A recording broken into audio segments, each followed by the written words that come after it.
The words were scarcely uttered when the dog sprang from the top of the bank and sank under the water. For some seconds no trace could be observed of either animal, and then the shaggy nose of the lurcher was seen nearly 50 yards higher up the river, and after sniffing around for a moment, and fixing his single eye on his master, who was standing on the bank and encouraging him with his voice and gesture, he dived again. "Station yourselves on the bank, 50 paces apart," cried Crouch. "Run, run, or you'll be too late, and strike as quick as leet if you've a chance. Stay where you are, squire," he added to Nicholas. "You cannot be better placed." All was now animation and excitement. Perceiving from the noise that the otter had been found, the four varlets hastened towards the scene of action, and by their shouts and the clatter of their staves contributed greatly to its spirit.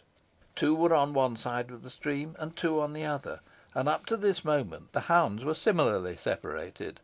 But now most of them had taken to the water, some swimming about, others standing up to the middle in the shallower part of the current, watching with keen gaze for the appearance of their anticipated victim.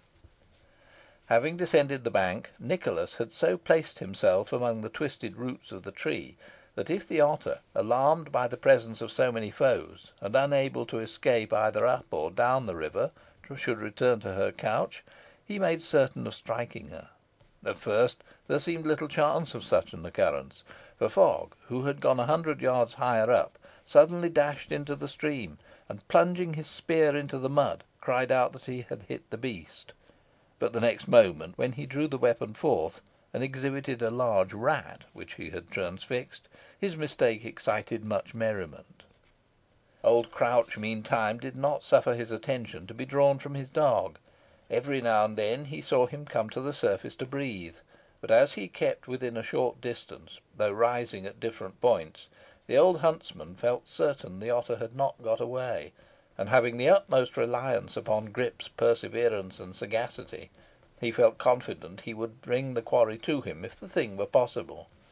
The varlets kept up an incessant clatter, beating the water with their staves, and casting large stones into it, while the hounds bayed furiously, so that the poor fugitive was turned on whichever side she attempted a retreat.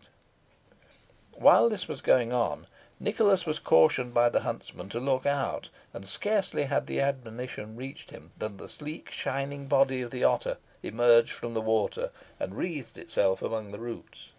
The squire instantly dealt a blow, which he expected to prove fatal, but his mortification was excessive when he found he had driven his spear head so deeply into the tree that he could scarcely disengage it, while an almost noiseless plunge told that his prey had escaped. Almost at the same moment that the poor hunted beast had sought its old lodging, the untiring lurcher had appeared at the edge of the bank, and as the former again went down, he dived likewise.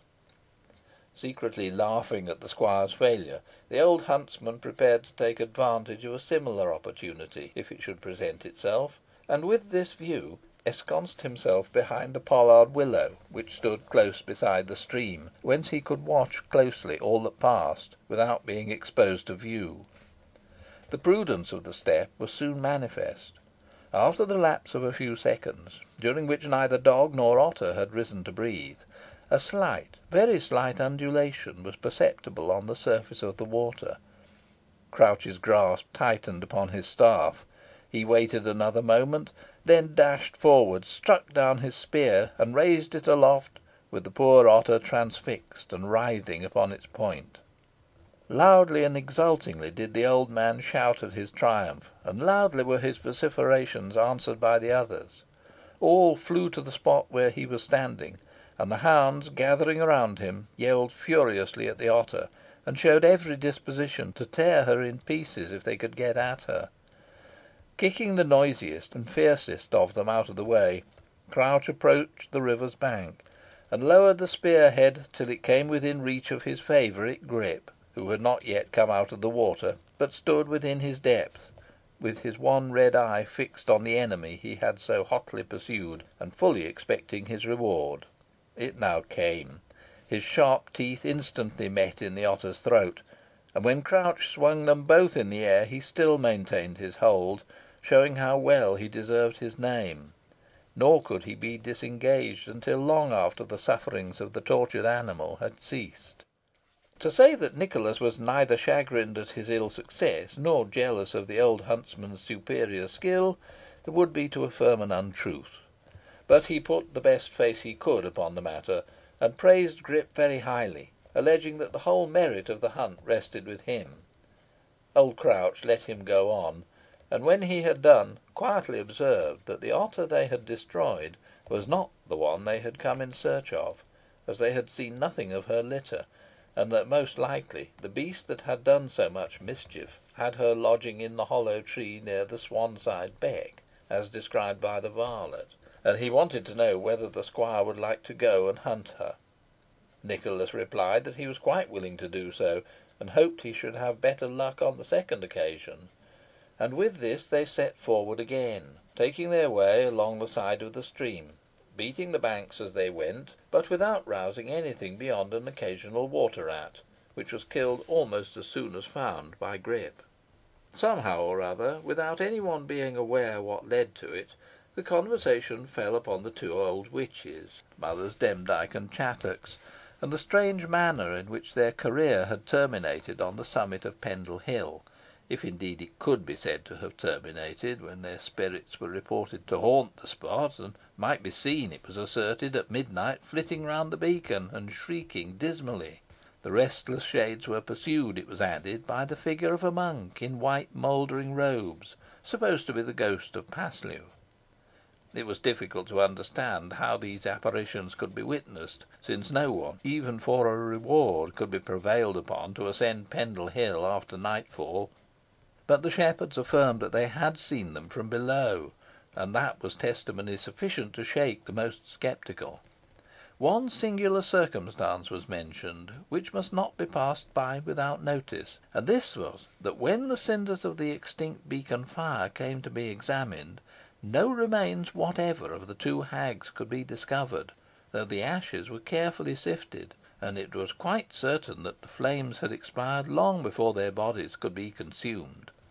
The explanation attempted for this marvel was that Satan had carried them off while yet living, to finish their combustion in a still more fiery region. Mention of Mother Demdike naturally led to her grandson, Jem Device, who, having escaped in a remarkable manner on the night in question, notwithstanding the hue and cry made after him, had not, as yet, been captured,